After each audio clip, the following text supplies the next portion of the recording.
محترمو دغه بعضې خلک خصوصا شیعهګان دا تاثر ورکوي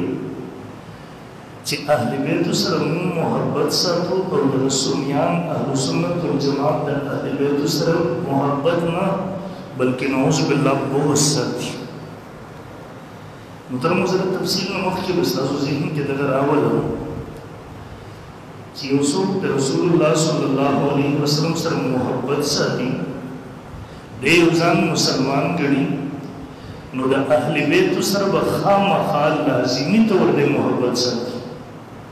بلکې دغه زموږ د ایمان سره تعلق ساتي. هغه به څنګه مسلمان وي چې د محبت د رسول الله سره نه وي، هغه به څنګه مسلمان وي چې د دعوت د رسول الله د محبت کوي لیکن د رسول الله صلی الله علیه وسلم د خاندان سره د نبی صلی الله علیه وسلم د اهل بیت سره محبت نه ساتي، یقینا دغسې سړی زموږ د سنیانو په نسبت باندې مسلمان نشي کېدی. اول نه زه دا ووایم چې کوم خلک په دغه غلط فهمۍ کې وي خپله دغه غلط فهمي د اهل سنت والجماعت سنیانو مبارکې ختمه کړي. موږ چې څنګه د رسول الله صلی الله علیه وسلم سره محبت ساتو دغه محبت د ایمان دپاره لازم ګڼو،